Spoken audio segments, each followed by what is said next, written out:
Meu irmão humilha a esposa com uma piada sobre o bebê porque acha que ela é uma esposa passiva com coleira, mas ela confessa quem é o verdadeiro pai do bebê. Meu irmão sempre foi do tipo de pessoa que conta as piores piadas. Não apenas ruins no sentido de piadas bobas, como as que um pai faria, mas daquelas que deixam as pessoas desconfortáveis. Ele tem esse hábito de soltar piadas inapropriadas, no limite do vergonhoso, como aquelas que você esperaria de um tio esquisito em uma reunião de família que não sabe a hora de parar. Seus alvos favoritos costumam ser sua própria esposa, Lucy, e às vezes outros membros da família. Mas ele diz com tanta confiança, convencido de que é a pessoa mais engraçada do lugar. A maioria de nós, inclusive eu, não acha graça nenhuma nas piadas dele. Na verdade, geralmente nos sentimos desconfortáveis em nossos assentos, trocando olhares e esperando que o momento passe. Mas de alguma forma, sempre há algumas pessoas que acham suas piadas engraçadas e riem com ele, o que só alimenta o comportamento dele. Agora, o motivo pelo qual menciono isso é porque a maneira como meu irmão faz piadas, sua insensibilidade e a forma como trata Lucy em público, levaram ela a ter um colapso emocional completo na frente de todos.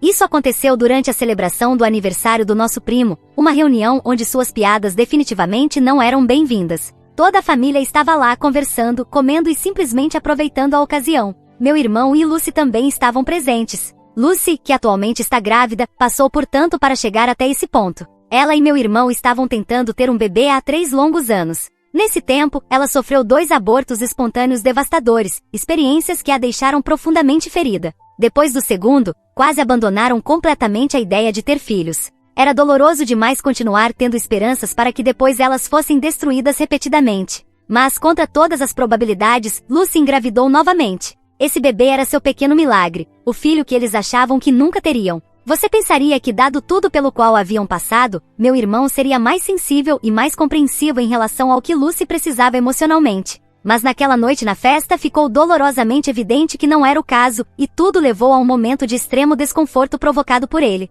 Na festa, meu irmão estava em modo de exibicionismo total, de pé diante de todos e falando sobre como finalmente havia chegado seu momento de se tornar pai. Ele estava radiante, agindo como se tivesse conquistado algum grande feito, como se tudo girasse em torno dele. Alguns dos outros homens da família começaram a brincar com ele de maneira leve, dizendo que a paternidade mudaria sua vida, que ele deveria aproveitar a liberdade enquanto podia, porque uma vez que o bebê chegasse, não teria mais tempo para si mesmo. Fizeram os comentários habituais sobre noites sem dormir, fraldas sujas, como os filhos tomam conta de tudo. Tudo era em tom de brincadeira até que um dos meus tios foi um passo longe demais. Com um sorriso debochado, meu tio olhou para o meu irmão e disse: "Como você conseguiu engravidar sua esposa? Achei que seu esperma fosse ruim." No momento em que essas palavras saíram da boca dele, a sala explodiu em risadas. As pessoas riram alto enquanto eu ficava ali parada, balançando a cabeça, porque não tinha sido apenas uma luta para Lucy, mas também para o meu irmão. Mas ele não viu dessa forma. Em vez de encerrar a piada, ou ao menos ignorá-la com alguma dignidade, meu irmão sorriu e decidiu alimentar ainda mais a situação. "Bem", disse rindo, "acho que ainda funciona. Ou quem sabe ela engravidou de um estranho. Quero dizer, olhem para ela, quem não iria querer um pedaço disso?" E então ele soltou uma risada alta e aberta, completamente alheio ao quão repugnante era seu comentário. Alguns dos outros homens riram com ele, claramente se divertindo com o momento, mas eu me senti enjoada enquanto olhava para Lucy novamente. E foi então que percebi. Seu rosto estava pálido. Isso não era novidade. Eu sabia que era assim que meu irmão sempre tratava Lucy. Não, ele não era fisicamente abusivo, nunca a bateu nem nada do tipo. Mas a forma como falava com ela, a maneira como a transformava constantemente no alvo de suas piadas, sempre foi cruel com ela com as palavras. Cada piada, cada comentário, era sempre às custas dela. Ele nunca zombava de si mesmo. Nunca zombava de ninguém mais da mesma maneira que fazia com ela. E durante muito tempo eu nunca entendi como ela o aguentava. Talvez ela simplesmente tivesse se acostumado. Talvez dissesse a si mesma que não valia a pena criar confusão. Mas aquela noite foi diferente. Aquilo não foi só uma piada casual, foi nojento. E meu irmão ainda não tinha terminado. Ele disse algo pior, por mais difícil que seja acreditar. Honestamente, ele disse, rindo, "Eu teria deixado feliz qualquer homem dormir com minha esposa, se isso significasse que eu poderia ter tido um herdeiro mais cedo." O que diabos estava acontecendo com ele? Eu não fui a única a ficar chocada. Algumas pessoas também estavam com aquela cara de desconforto e repulsa. Mas antes que alguém pudesse dizer qualquer coisa, ele continuou, "Mas acho que tive sorte. Tenho uma esposa tão passiva, sempre sob controle, e ela só me quer. Então não tenho com o que me preocupar." Esse foi o momento em que Lucy finalmente explodiu, quando o botão de lançar mísseis foi apertado. Ela disse, "Ah, você acha que eu sou uma esposa passiva? Você realmente acha que foi você quem me engravidou? Por favor, você não conseguiu me engravidar em todos esses anos, e agora de repente acha que tudo foi graças a você? Todos nós ficamos em silêncio, porque não estávamos acostumados a ver Lucy se defender. O rosto do meu irmão perdeu toda a cor. Seu sorriso arrogante desapareceu instantaneamente, enquanto todos viravam o olhar para Lucy com espanto. Mas aquilo foi o suficiente para calá-lo. E se meu irmão tinha tanto a dizer, Lucy ainda não tinha terminado. Estou farta disso. Cansada das suas piadas nojentas, de você me tratar como se eu fosse apenas seu entretenimento pessoal. Estou farta. Ela chorava, mas não parou. Não posso continuar com isso. Não posso seguir ao lado de um perdedor como você. E honestamente eu já venho planejando te deixar, então acho que deveria fazer isso agora mesmo. Eu não sei onde estava toda a arrogância e confiança do meu irmão, porque desapareceram em questão de segundos. Ele apenas respondeu gaguejando. O quê? Do que você está falando? Lucy olhou diretamente nos olhos dele. Eu estou tendo um caso há meses. Estou dormindo com meu colega de trabalho. Estou apaixonada por esse homem, e o bebê que carrego não é seu. É dele. Ele é o pai. Meu irmão ficou completamente imóvel. Parecia horrorizado, mas Lucy não parou por aí. Ela reconheceu que sabia muito bem que o que tinha feito era completamente errado, e reconheceu que aquele não era o momento nem o lugar certo para revelar algo assim, mas também deixou claro que não podia continuar vivendo do jeito que estava. Era como se ela o estivesse chutando enquanto ele já estava no chão, porque continuou dizendo algumas verdades. Imagine ter que lidar com suas piadas nojentas e pervertidas todos os dias. Ter que sentar aqui enquanto meu próprio marido me humilha na frente da família durante anos. Ter que fingir que não me incomoda. Passei anos tentando rir, tentando agir como se estivesse tudo bem. Mas não está. Nunca esteve. Lucy então disse a ele que queria deixá-lo, que não desejava mais ser sua esposa, e que tudo o que queria dele era o divórcio. Nada mais. Nem dinheiro nem apoio. Apenas liberdade dele. Então, sem dizer mais uma palavra, Lucy pegou sua bolsa e saiu da festa, enquanto todos nós ficamos ali em silêncio absoluto. Desde aquela noite, meu irmão tem ficado na minha casa porque se recusa a voltar para casa. Ele está um desastre. O mesmo homem que sempre fazia piadas e comentários inapropriados com um sorriso convencido, agindo como se nada no mundo pudesse afetá-lo, se reduziu a alguém completamente irreconhecível. Neste ponto, eu me sinto um pouco mal por ele. Mas não porque ele seja a vítima. Ele não é. E sim porque a forma, o lugar e tudo que Lucy fez devem ter doído. Ainda assim, acho que ele mereceu. Ele tem chorado sem parar. O problema é que agora ele insiste que eu deveria falar com Lucy em seu nome, convencê-la a voltar ou ao menos aceitar suas desculpas. Ele realmente acredita que, como irmã, é meu dever defendê-lo e fazê-la enxergar o erro de suas ações. Ele age como se Lucy simplesmente tivesse perdido a cabeça do nada, como se tivesse jogado o casamento fora sem pensar nas consequências de deixá-lo. Mas eu sinto que por tanto tempo ele agiu como se Lucy fosse apenas um personagem secundário em sua vida.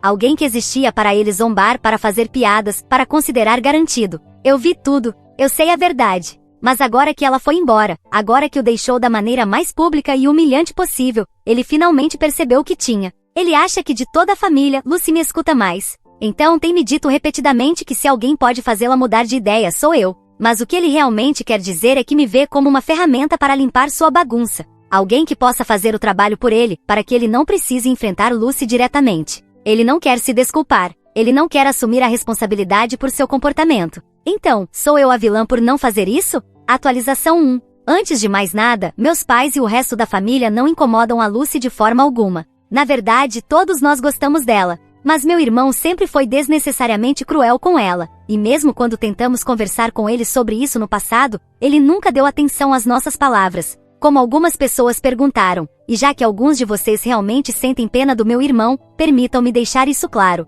Eu entendo que do lado de fora, pode parecer que ele é apenas um homem de coração partido que foi traído da pior forma possível. Mas antes de se apressarem em defendê-lo, aqui estão alguns exemplos do que meu irmão fez com a Lucy ao longo dos anos. Todas as vezes que tivemos uma reunião de família, meu irmão sempre transformava Lucy no alvo de suas piadas. Uma vez, durante um grande jantar de Natal, ele brincou dizendo que Lucy só se casou com ele porque não conseguiu encontrar alguém melhor. Disse isso com um sorriso e acrescentou: "Bem, sejamos realistas, querida, você é uma interesseira." A sala ficou cheia de risadas desconfortáveis, e Lucy simplesmente ficou ali forçando um sorriso rígido enquanto esperava que mudassem de assunto. Naquele dia, lembro-me de ter dito ao meu irmão que o que ele disse foi errado, mas pude ver que Lucy queria que o assunto terminasse ali. Então voltei a mencionar isso mais tarde, naquela noite em outro cômodo e de forma privada. A ironia de tudo isso é que naquela época meu irmão estava desempregado. Não tinha trabalho nem renda, nada que pudesse contribuir financeiramente. Lucy, por outro lado, era quem o sustentava.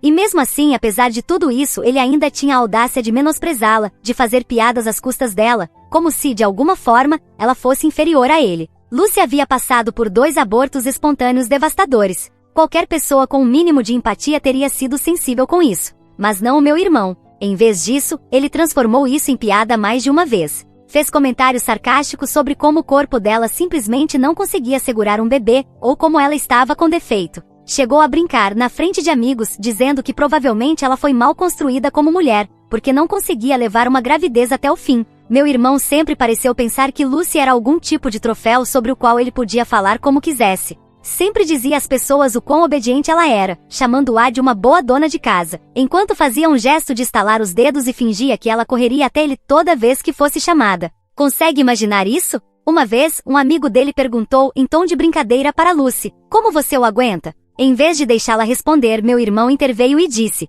ela não pensa. Por isso é fácil controlá-la. Os amigos riram. Lucy não. Esses são apenas alguns dos exemplos que eu me lembro, mas sei que há muitos mais. Isso não foi algo pontual. Não foi só uma piada ruim ou um dia ruim. Foram anos sendo desrespeitada, diminuída e tratada como piada na frente de todos. Não foi surpreendente que ela finalmente se cansasse. O único que surpreende é que ela tenha aguentado por tanto tempo, porque isso a transformou numa bomba prestes a explodir. Além disso, para que fique claro, Lucy não ficou completamente calada todos esses anos. Ela sim tentou se defender, sim tentou dizer ao meu irmão em várias ocasiões que as palavras dele a machucavam. Mas meu irmão nunca levou a sério. Se ela se chateava, ele sempre dizia: vamos lá, não seja tão sensível. Se ela pedia para ele parar com certas piadas, ele dizia: relaxa, é só engraçado. Todo mundo está rindo. Por que você não consegue? E se ela tentava ter uma conversa séria sobre como o comportamento dele a fazia se sentir, ele a ignorava e a acusava de estar exagerando. Então, suponho que, com o tempo, ela simplesmente parou de tentar com ele.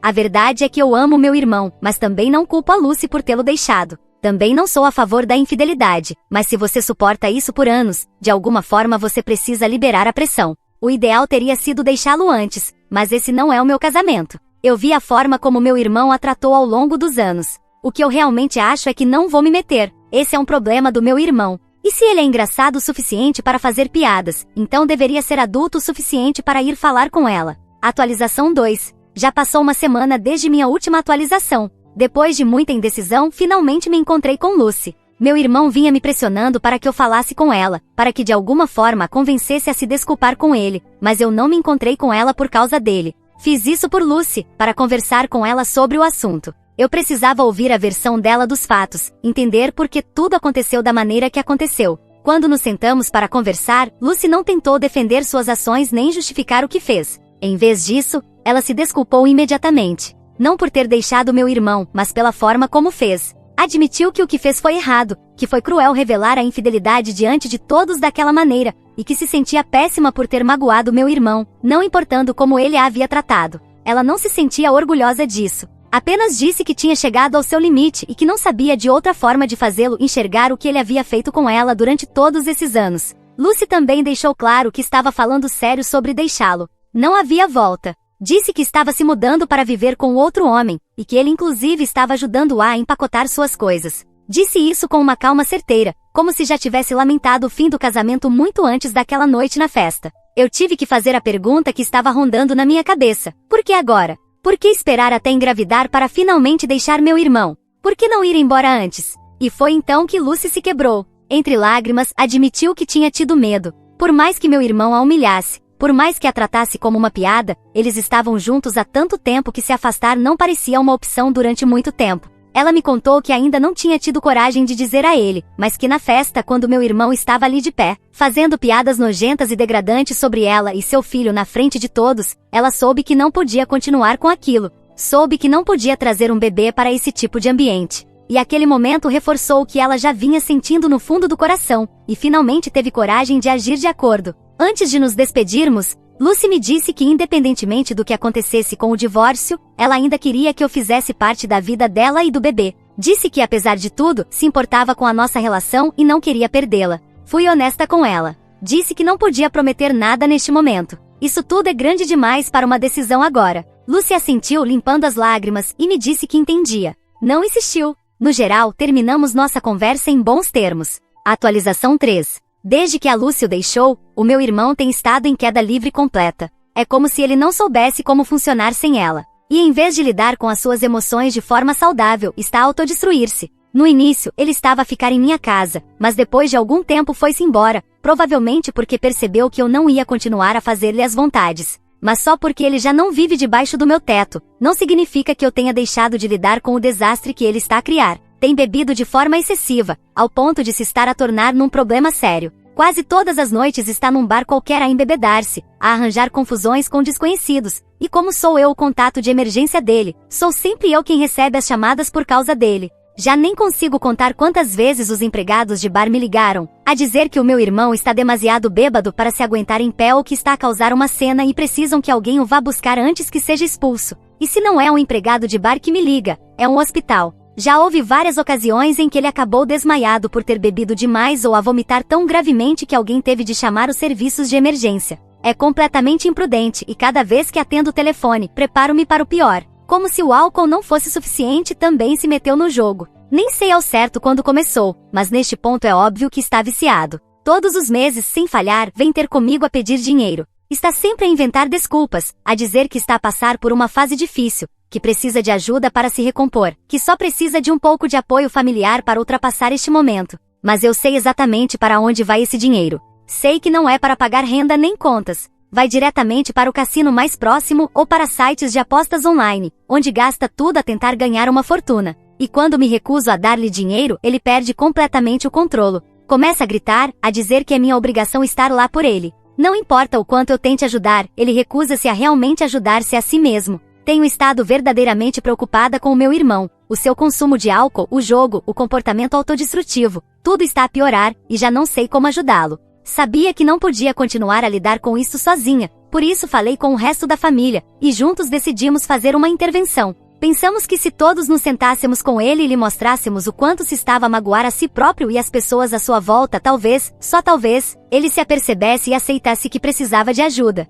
Mas não correu nada bem. No momento em que tentamos falar com ele, ficou imediatamente na defensiva. Recusou-se a aceitar que tinha algum problema real e continuava a minimizar tudo como se fosse apenas o resultado de uma separação difícil. Agia como se o que estava a acontecer fosse completamente normal, como se fizesse parte do seu processo de cura, e que nós todos estávamos a exagerar. Insistia que estava bem, que só estava a descarregar as emoções e que devíamos parar de agir como se ele fosse um caso perdido. Foi frustrante, porque por mais que tentássemos explicar que o seu comportamento era perigoso e que estava a colocar-se num risco sério, ele simplesmente não nos ouvia. As coisas aqueceram rapidamente. Todos discutimos com ele, tentando fazê-lo ver o que estava a fazer a si próprio, mas ele não quis saber, não quis ouvir-nos. Só se irritou. Gritou dizendo que estávamos todos contra ele, e eventualmente saiu furioso. Parecia que todos os nossos esforços, toda a nossa preocupação, simplesmente batiam contra uma parede. Depois disso, tive de tomar uma decisão realmente difícil. Decidi afastar-me dele por um tempo. Não porque não me importe, importa-me. Mas já não consigo continuar com isto. Não posso continuar a sacrificar o meu próprio bem-estar por alguém que se recusa a ajudar-se a si mesmo. Atualização 4. Já se passaram alguns meses desde a minha última atualização, e eu gostaria de ter melhores notícias, mas as coisas só pioraram. Muito pior. O meu irmão foi preso por tentar raptar o bebê da Lucy. Sim, você leu bem. Ele realmente tentou levar o recém-nascido dela do hospital. Aparentemente a Lucy já deu à luz e, pelo que me contaram, o meu irmão de alguma forma conseguiu entrar no hospital, fingiu ser irmão dela para poder ter acesso ao quarto. Não faço ideia de como conseguiu isso. Talvez tenha mentido para alguma enfermeira. Talvez tenha encontrado uma forma de contornar as restrições de visitas. Talvez simplesmente tenha tido sorte. Mas o fato de estar tão desesperado a ponto de se fazer passar por um membro da família já é, por si só, perturbador. Assim que entrou no quarto da Lucy, encontrou-a deitada, dormindo, exausta após o parto. Eu não sei onde estava o pai do bebê nesse momento, mas o meu irmão, ao não ver nenhum outro adulto presente, decidiu tentar sair do hospital com o bebê.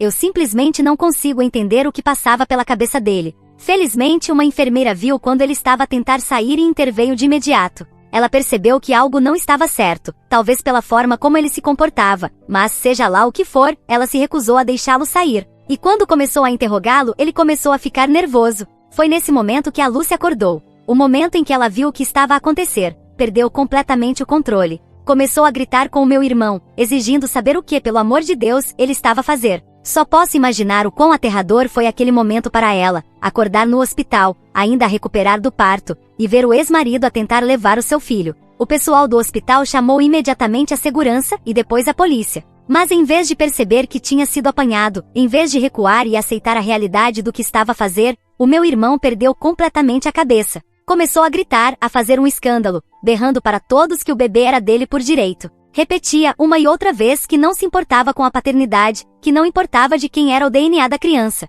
Dizia que ele é que devia ser o pai, que ele é que devia criar o bebê. Neste momento, eu não sei o que vai acontecer. O meu irmão foi preso, e não sei quão graves serão as acusações contra ele. Mas sei de uma coisa, ele precisa de ajuda. Não apenas uma intervenção. Não apenas apoio da família. Ele precisa de ajuda psicológica séria e profissional. O problema é que poucas pessoas estão dispostas a dar isso a ele. Não tenho palavras para descrever o quão perturbador tudo isto é. Isto não é apenas imprudência, ou irresponsabilidade, ou tomar decisões ruins. Isto não é simplesmente beber demais, ou gastar dinheiro em apostas. Isto é algo muito pior. Isto é criminoso e perigoso. Já não é uma brincadeira. É um ato de estupidez total e absoluta. Atualização 5. Já se passaram 2 meses desde a minha última atualização. O meu irmão foi oficialmente sentenciado após ter sido preso por tentar raptar o bebê da Lucy. O processo legal avançou mais rápido do que eu esperava, dada a gravidade do que ele fez. O tribunal não levou as suas ações de forma leve. Ele foi acusado de tentativa de sequestro e assédio.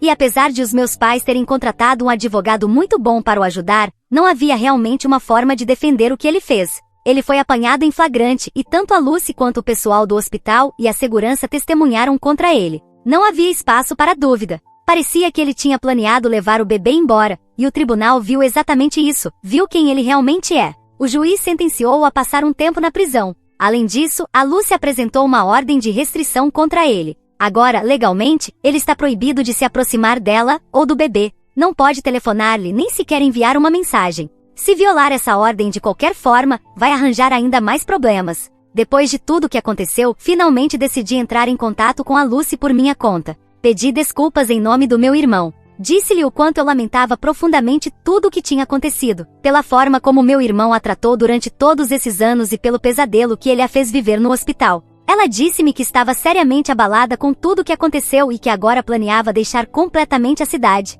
A ordem de restrição deu-lhe alguma tranquilidade, mas ela ainda não consegue livrar-se do medo de que o meu irmão possa tentar algo de novo quando for libertado. Ela não quer correr esse risco. Por isso, a Lucy e o pai do seu filho estão a mudar-se para um lugar onde possam recomeçar, um lugar onde o meu irmão não possa encontrá-los, onde ela não tenha de viver com medo de cruzar-se com ele algum dia. Ela já está a fazer os preparativos necessários, empacotando tudo, procurando trabalho noutra cidade, e encerrando tudo o que precisa para seguir em frente. Disse-lhe que compreendia a sua decisão e que não a culpava por querer ir para o mais longe possível. Finalmente, ela está livre dele. E talvez, só talvez, isso seja a única coisa boa que saiu de toda esta tragédia. Atualização 6. Achei que já estava a aborrecer vocês com esta história, mas depois que parei de publicar, comecei a receber mensagens privadas a pedir mais informações. E embora eu tenha respondido algumas dessas mensagens, acho que o melhor é fazer uma última publicação com aquilo que tem sido mais perguntado. Muitos me perguntaram se existia a possibilidade de o filho da Lucy ser do meu irmão.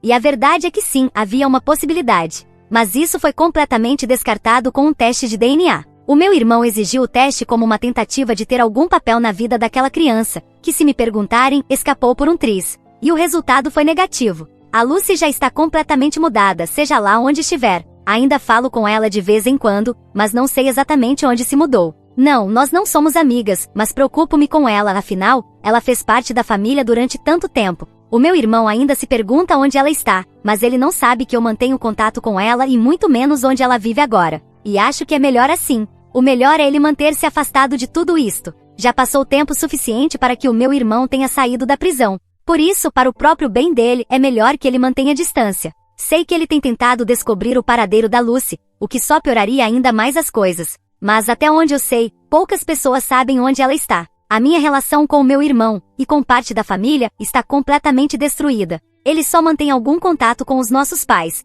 mas só porque eles ainda não desistiram dele. Eles acreditam que o melhor seria ele fazer terapia para reconstruir a vida. Falei com ele sobre isso para fazer esta atualização mais completa, e disseram-me que ele recusa-se a ir. Segundo meu irmão, tudo se resolveria se a Lucy voltasse para a vida dele. Mas esse é o problema, não é filho dele e ela não vai voltar. O melhor seria ele deixar tudo isso para trás. E se ele ainda não conseguiu descobrir onde ela está até agora, duvido muito que consiga. Parece que a Lucy está numa espécie de programa de proteção de testemunhas, e honestamente, não estaria muito longe da realidade.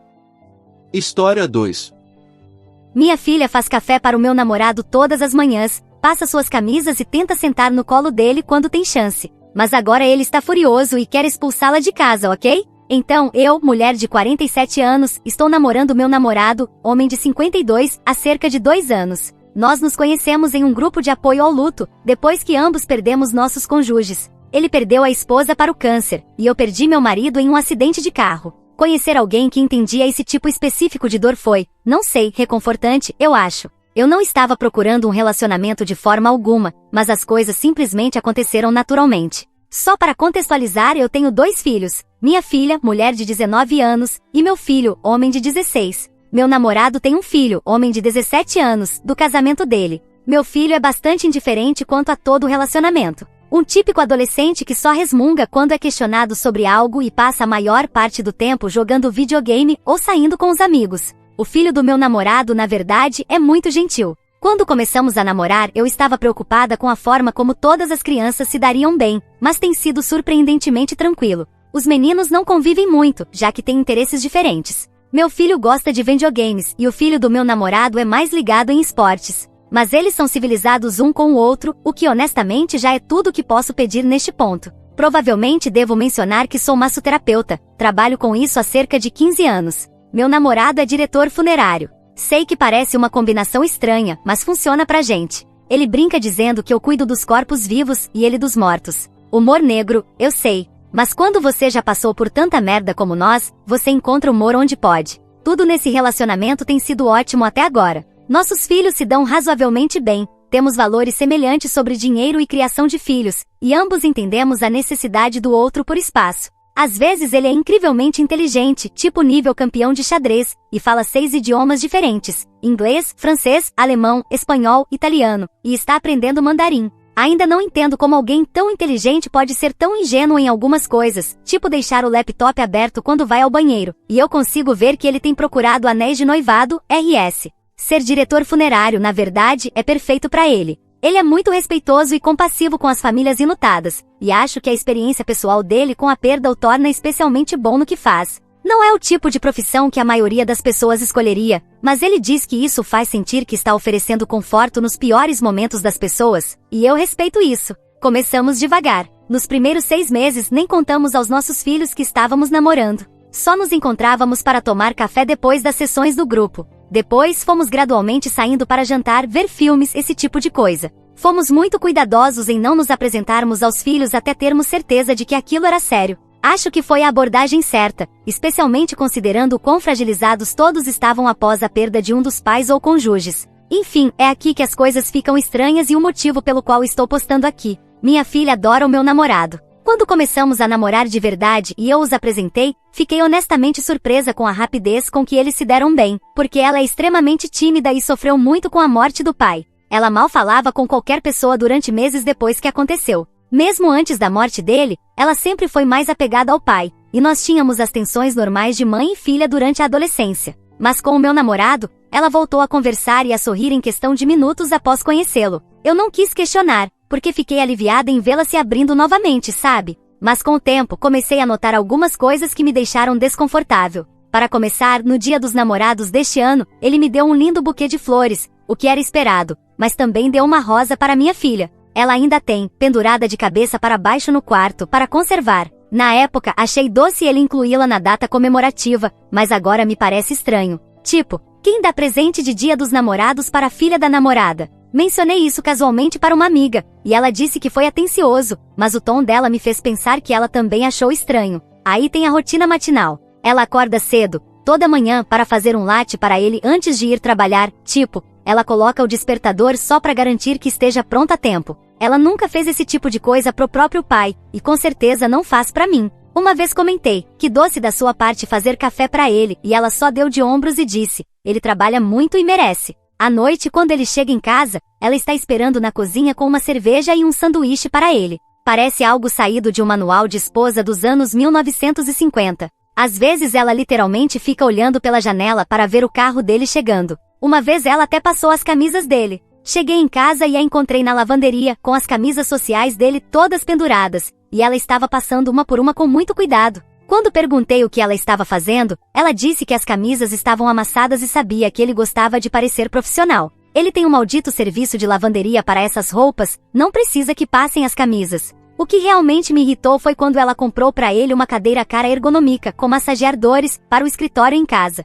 Eu sou uma porra de massoterapeuta. Esse é literalmente o meu trabalho. Eu consigo cuidar dos problemas de costas dele muito bem com as minhas próprias mãos. Eu não preciso ser substituída por uma porra de cadeira. Eu não consigo evitar, mas eu sentia como se ela estivesse tentando me superar de alguma forma. Quando perguntei a ela sobre isso, ela apenas disse: mas assim ele pode se sentar confortavelmente enquanto trabalha em casa. Eu queria gritar: você tem ideia de quanto essas cadeiras custam? Ela gastou quase todas as suas economias do trabalho de meio período com isso. Quem faz isso pelo namorado da mãe? Houve outras coisas também. Tipo como ela sempre ria exageradamente das piadas dele, até das mais idiotas. Ou como, de repente, ela se interessou por música clássica só porque ele mencionou uma vez que gosta de Mozart. Ela baixou várias playlists de música clássica e agora é tudo que ela escuta. Ela nunca demonstrou qualquer interesse por esse tipo de música antes. Ou a vez em que ela fez um bolo de aniversário do zero para ele, mesmo eu já tendo encomendado o bolo favorito dele na confeitaria. Ela ficou acordada a noite toda fazendo o bolo e ficou tão orgulhosa ao entregá-lo a ele. Eu me senti uma idiota porque, é claro, ele teve que comer um pedaço dos 2 bolos e dizer que ambos estavam incríveis. Tudo parecia uma competição para a qual eu não me inscrevi. Finalmente sentei com ela e perguntei diretamente por que ela continua fazendo todas essas coisas para ele. Ela simplesmente disse que gosta dele. Eu insisti por mais detalhes e ela começou a listar coisas. Ele é legal, ele é inteligente, ele é engraçado, interessante de conversar, ele escuta quando eu falo, blá blá blá. Mas o que realmente me marcou foi quando ela disse: e eu amo o jeito que ele se veste. É aqui que preciso voltar um pouco. Meu namorado usa terno todos os dias por causa do trabalho, ternos pretos elegantes com gravatas. Quando comecei a sair com ele, minha filha sempre se referia a ele como aquele homem bem vestido. Ela perguntava coisas como: você vai ver aquele homem bem vestido de novo? Ou, quando é que eu vou conhecer seu homem bem vestido, mãe? Na época, achei que era só o jeito dela demonstrar aprovação. Ela sempre disse que queria se casar com um homem de terno algum dia, então achei que ela só estava feliz por eu ter encontrado alguém que se encaixava nessa imagem. Ela até começou a assistir vários filmes antigos com homens de terno, filmes do Cary Grant, James Bond, esse tipo de coisa. Ela trocou o papel de parede do celular para uma foto do Don Draper da série Mad Men. Era estranho, mas eu não dei muita importância. Mas agora estou começando a pensar se tem algo mais nisso, tipo, talvez ela tenha desenvolvido uma espécie de paixão por ele. Eu tentei ignorar porque me parece nojento até de pensar, mas as evidências estão se acumulando. Compramos uma casa juntos há alguns meses. Foi um grande passo, e estou completamente investida nesse relacionamento. Eu amo esse homem e sei que ele me ama. Como mencionei antes, tenho quase certeza de que ele está planejando me pedir em casamento, com base no histórico de navegação dele. De novo, como alguém tão inteligente pode ser tão ruim em esconder essas coisas?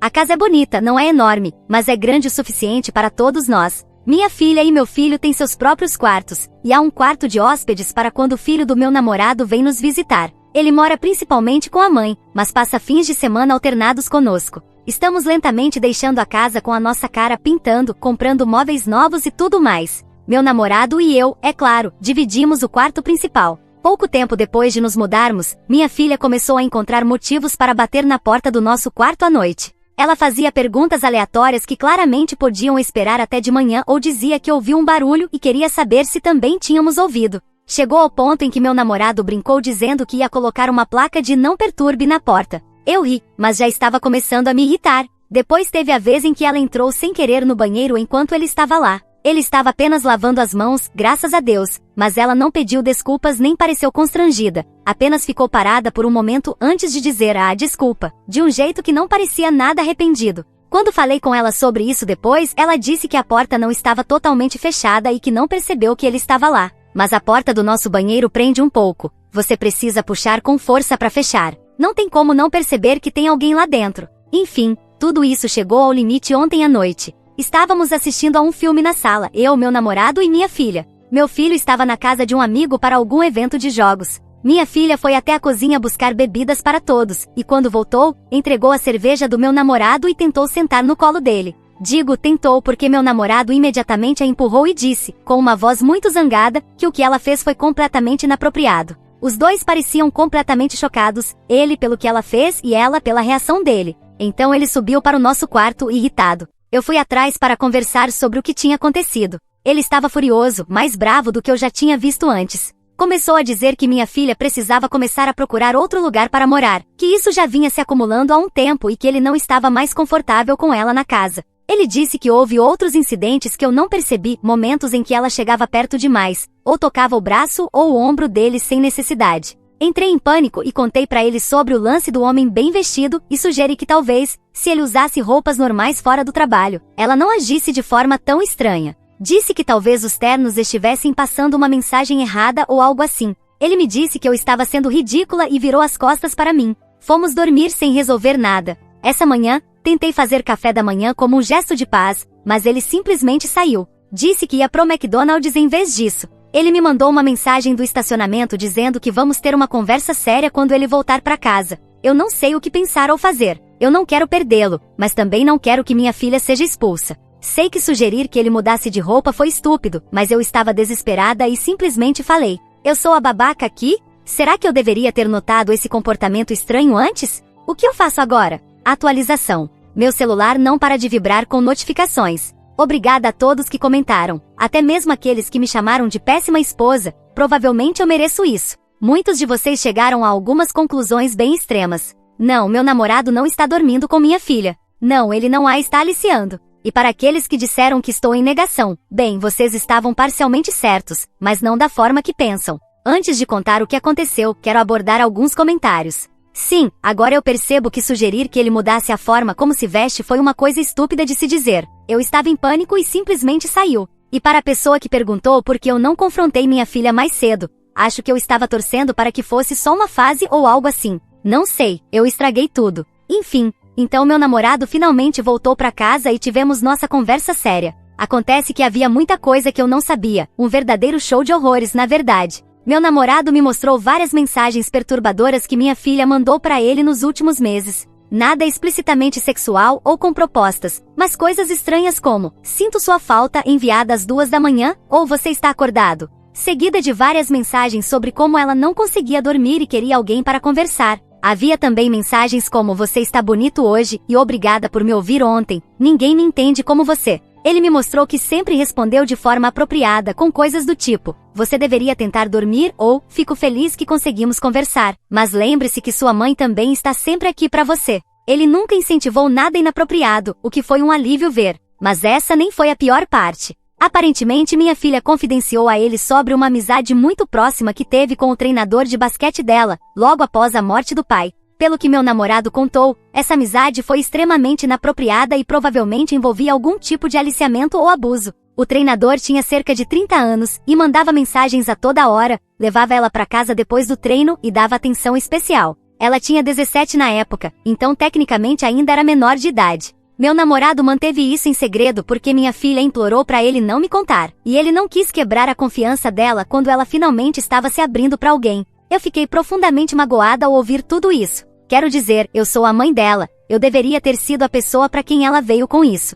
Mas ao mesmo tempo, entendo por que ela pode ter se sentido mais confortável falando com outra pessoa, especialmente uma figura masculina em quem ela confia. E eu entendo por que meu namorado não me contou. Ele estava numa posição impossível, ou quebrava a confiança dela, ou escondia algo importante de mim. Segundo ele, minha filha basicamente tem tratado ele como um terapeuta particular há meses. Ele disse que achava que todos os favores, o café, a cerveja, a cadeira, eram só a forma dela demonstrar gratidão por ele ouvi-la. Ele não percebeu que ela talvez tivesse desenvolvido sentimentos inapropriados até o episódio no colo. Ele disse que deveria ter percebido sinais antes, mas que estava tão focado em ser uma figura de apoio na vida dela, que acabou ignorando os alertas. Enquanto continuávamos conversando, outras coisas começaram a fazer sentido, como o fato de ela sempre encontrar formas de ficar sozinha com ele para conversar, se oferecendo para ajudar com o jardim ou fazendo perguntas sobre o trabalho dele quando eu não estava por perto. Ele achava que ela só queria conhecê-lo melhor, mas agora percebe que ela estava criando oportunidades de estar a sós com ele.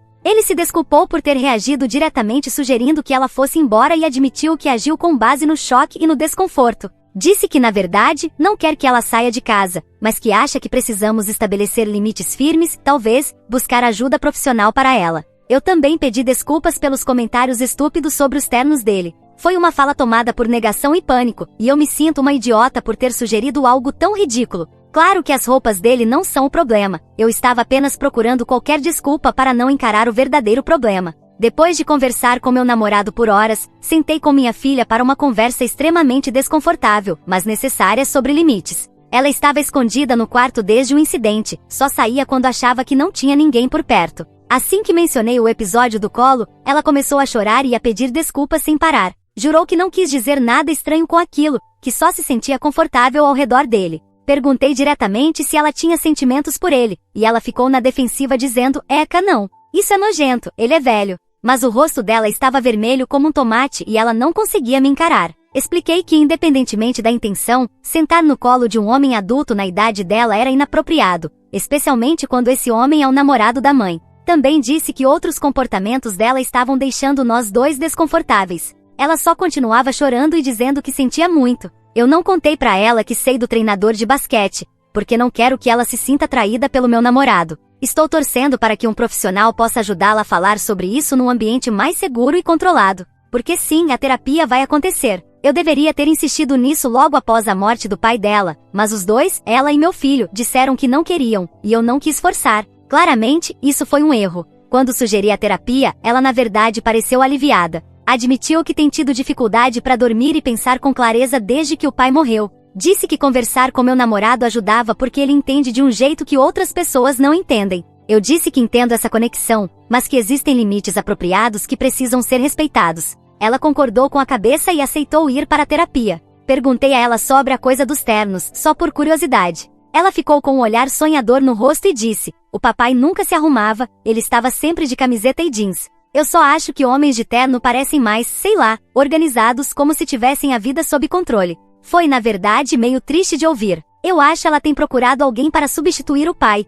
e a aparência profissional do meu namorado deu a ela essa falsa ideia de segurança, ou algo assim. Mas que Deus me ajude, se aquele filho da puta do treinador de basquete aparecer de novo na nossa cidade, e minha filha perguntar por que estou na cadeia, acho que vou ter que contar a ela então que eu sei de tudo o que aconteceu. Por agora, no entanto, a cura dela é minha prioridade. E sim, eu procurei saber se ele ainda está dando aulas na antiga escola dela. Não está, graças a Deus. Aparentemente, ele se mudou para outro estado. Provavelmente fugindo de alguma coisa. Maldito nojento. Meu namorado e eu fizemos as pazes, e ninguém vai ser expulso de casa. Mas as coisas ainda estão bastante estranhas. Minha filha basicamente se auto-isolou no porão. Só sobe para comer quando não tem mais ninguém por perto. Quando vê meu namorado, praticamente foge para o outro lado. É desconfortável, mas provavelmente necessário por enquanto. Meu filho continua completamente alheio a todo esse drama. Ele perguntou por que todo mundo estava estranho durante o jantar outro dia, e eu só disse que tivemos um desentendimento. Ele deu de ombros e voltou pro celular. Às vezes eu invejo os meninos adolescentes e a capacidade que eles têm de ignorar tensão emocional. Meu namorado está tentando dar espaço para minha filha, mas ainda assim ser uma presença de apoio, o que é uma linha difícil de equilibrar. Ele sugeriu que, por enquanto, só tenha conversas mais sérias com ela quando eu estiver presente para evitar qualquer mal-entendido. Acho isso inteligente, pelo menos por agora. Todos nós só precisamos de tempo e espaço para processar tudo. Meu namorado já me ajudou a encontrar alguns bons terapeutas aqui na região, especializados em luto e trauma. Eu marquei uma consulta para a próxima semana. Não sei como tudo isso vai se desenrolar, e ainda parece que estamos pisando em ovos aqui em casa. Mas pelo menos, agora tudo está às claras, ou quase tudo. Quanto ao meu relacionamento, estamos levando as coisas um dia de cada vez. A compra do anel provavelmente vai ficar em espera por um tempo, e tudo bem. Precisamos garantir que nossa família mesclada esteja em uma base sólida antes de dar o próximo passo. Obrigada pelo choque de realidade. Acho que vou atualizar de novo se algo muito importante acontecer.